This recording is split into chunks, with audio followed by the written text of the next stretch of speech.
أعوذ بالله من الشيطان الرجيم بسم الله الرحمن الرحيم উপস্থিত সবাইকে আমার সালাম, আসসালামু আলাইকুম ওয়া রাহমাতুল্লাহি ওয়া বারাকাতুহু। ভাইরা আমার, আজ আমি আপনাদের সামনে সূরা ফাতিহার একটি আয়াত নিয়ে আলোচনা করতে যাচ্ছি। সবাই মনোযোগ দিয়ে শুনবেন। তাই আমরা এই আয়াত বিপদে পড়লে, যে কোনো সমস্যায় পড়লে অবশ্যই ইয়াকা না'বুদু ওয়া ইয়াকা নাস্তাইন এই আয়াতটি পাঠ করব। ইয়াকা না'বুদু ওয়া ইয়াকা নাস্তাইন এই আয়াতটির অর্থই হলো আমরা আল্লাহর কাছে সাহায্য চাচ্ছি এবং আল্লাহর প্রার্থনাই আমরা করি। তো যে কোনো বিপদ আপদ বালা মুসিবত আসুক না কেন, আপনারা বেশি বেশি করে সূরা ফাতিহা পাঠ করুন। সূরা ফাতিহা পাঠ করলেই এই আয়াতটি অটোমেটিক আপনি পাঠ করা হলো। অতএব সূরা ফাতিহার এই আয়াতটি খুবই গুরুত্বপূর্ণ। যত বড় বিপদ হোক না কেন, যত বড় সমস্যা হোক না কেন, সকল মুশকিল আসানকারী মহান সৃষ্টিকর্তা আল্লাহ, সেই আল্লাহর কাছে আমরা সাহায্য প্রার্থনা করব। সেই আল্লাহর কাছে আমরা বিপদ থেকে মুক্তি চাব।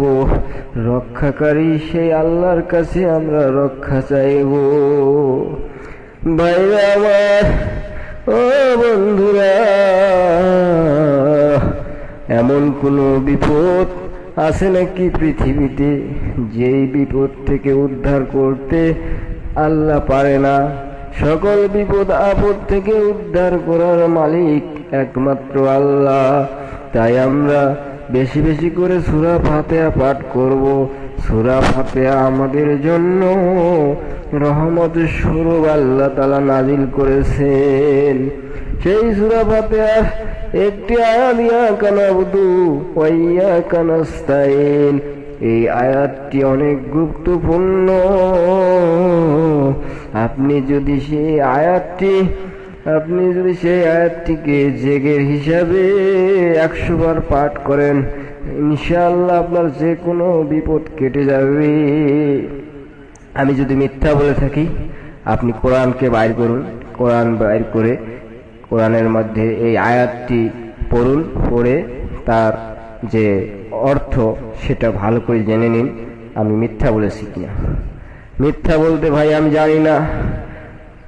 আমি কোরআন থেকে এই আয়াত অর্থ সহ করে আপনাকে বুঝিয়ে দেওয়ার জন্য আজ এই বক্তব্যগুলো দিচ্ছি। বিশ্বাস যদি না হয় আপনি প্রমাণ করতে পারেন।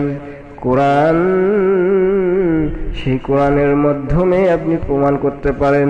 কোরআন শরীফের প্রথম সূরা ফাতিহার এই আয়াতটি ইয়াকা না'বুদু ওয়া ইয়াকা নাস্তাইন, বেশি বেশি করে ভাই তাই পাঠ করবেন। ইয়াকা না'বুদু ওয়া ইয়াকা নাস্তাইন, ইয়াকা না'বুদু ওয়া ইয়াকা নাস্তাইন এই আয়াতটি খুবই গুরুত্বপূর্ণ। যে কোনো বিপদে আপদে বালা মুসিবতে এই আয়াতটি অবশ্যই পাঠ করবেন। এই আয়াতটি অতি গুরুত্বপূর্ণ একটি আয়াত। ভাই আমরা অনেক সময় অনেক বড় বড় বিপদে পড়ি, অনেক বড় বড় ঝামেলায় পড়ি। তখন আমাদের আর কোনো উপায় যখন থাকে না, তখন একমাত্র আমরা সাহায্য চাই আল্লাহর কাছে। আল্লাহর কাছে সাহায্য চাইলে আল্লাহ কখনো খালি হাতে ফিরিয়ে দেয় না, কিন্তু চাওয়ার কিছু মাধ্যম আছে। তাই আল্লাহ তাআলা আমাদেরকে কোরআনের মাধ্যমে বলেছে যে আমি বান্দাদের কাছে এমন কিছু আয়াত পাঠিয়েছি কোরআনের মাধ্যমে যে সেগুলো হলো বান্দাদের জন্য শেফা। অতএব আপনারা কোরআন পড়ুন, কোরআনের বিভিন্ন আয়াতের অর্থ সহকারে কোরআন পড়ার চেষ্টা করুন। তাহলেই বুঝতে পারবেন কোন আয়াতে কি ফজিলত রয়েছে।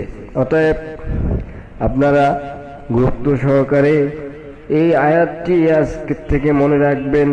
যে কোনো সময় বিপদে পড়লে সূরা ফাতিহা এবং এই আয়াতটি খুবই গুরুত্বপূর্ণ, অবশ্যই আপনারা পাঠ করবেন। ভাইরা, বন্ধুরা, সবাই আমার এই কথাগুলো মনে রাখবেন। ভাইয়েরা, কেউ যদি আমার এই কথাগুলো শুনে একটু উপকারিত হয়, এটাই আমার জীবনের সবচেয়ে বড় সফলতা। আমি চাই নাই আপনার কাছে অর্থ সম্পদ, চাইনি কোনো ধন সম্পদ। আমি চাই আপনারা হেদায়েত হন, ভালো হন, ভালো পথে চলেন, বিপদ আপদ থেকে আপনারা উদ্ধার হন। এই জন্য কিছু কিছু আয়াত নিয়ে আমি কিছু আলোচনা করব। সবাই ভালো থাকবেন। আসসালামু আলাইকুম ওয়া রাহমাতুল্লাহি ওয়া বারাকাতুহু।